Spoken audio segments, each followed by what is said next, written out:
Welcome to my home veg kitchen. இன்னைக்கு வீடியோவில் vitamin C அதிகம் இருக்கிற நெல்லிக்காய் வச்சு ஒரு டிஃப்ரெண்ட்டான சைட் டிஷ் ரெசிபி தான் பார்க்க போகிறோம்.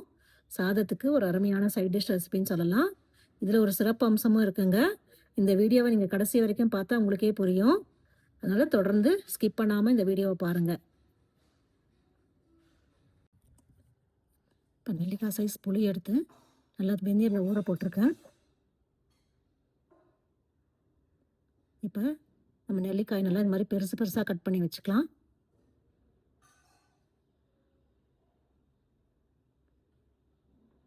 பெருசு பெருசாக கட் பண்ணி நல்லா வேக போட போகிறோம். அதனால நல்லா பெருசு பெருசாகவே கட் பண்ணி வச்சுருக்கேன்.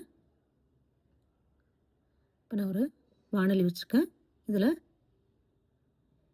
புளிக்கரைசல் சேர்த்துக்கலாம். தேவையான அளவு தண்ணி விட்டு புளியை நல்லா கரைச்சி இந்த மாதிரி சேர்த்துட்டுருக்கேன். நம்ம கட் பண்ணி வச்ச நெல்லிக்காயும் சேர்த்துக்கலாம்.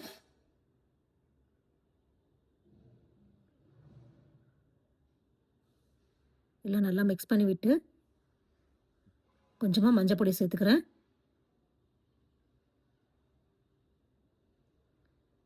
இப்போ இந்த மஞ்சள் பொடி, இந்த புளித்தண்ணி, இதெல்லாம் நல்லா வேகட்டும். ஒரு மூடி போட்டு நல்லா மூடி வச்சிடலாம். ஒரு 5 நிமிஷம் ஆகும் இது வேகிறதுக்கு. நல்லா வேகிறதுக்குள்ளே நம்ம ஒரு அரைக்க வேண்டிய பொருட்களெல்லாம் அரைச்சி வந்துடலாம். ஒரு மிக்ஸி ஜாரில் 1 கப்பு தேங்காய் துருவல் சேர்த்துட்டுருக்கேன். கொஞ்சமாக ஜீரகம், 4 பச்சை மிளகாய் சேர்த்துட்டுருக்கேன். காரத்துக்கு கரெக்டாக இருக்கும். இப்போ கொஞ்சமாக தண்ணி விட்டு நல்லா ஸ்மூத் பேஸ்ட்டாக அரைச்சின்னு வந்துடலாம். 5 நிமிஷம் ஆயிடுத்து. நெல்லிக்காய் பார்த்தாலே தெரியுது நல்லா வெந்திருக்கு.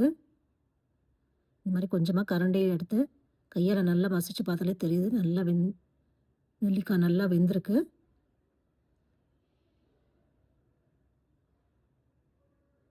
தேவையான அளவு உப்பு சேர்த்துக்கலாம். கொஞ்சமாக பெருங்காய பொடி. இப்போ நம்ம அரைச்சின்னு வந்த தேங்காய் விழுது சேர்த்துக்கலாம். நல்லா மிக்ஸ் பண்ணிடலாம்.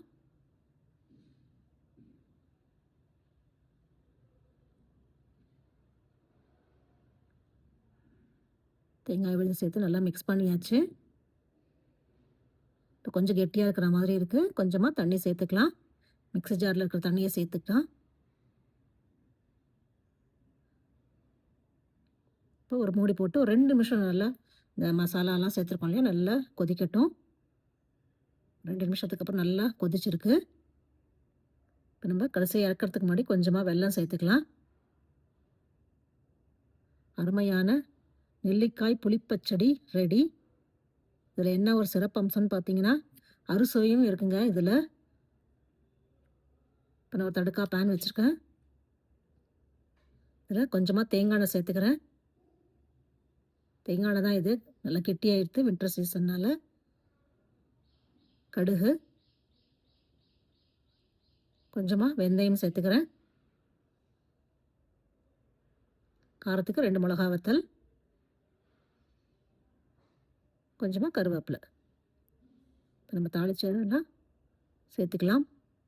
அருமையான இனிப்பு,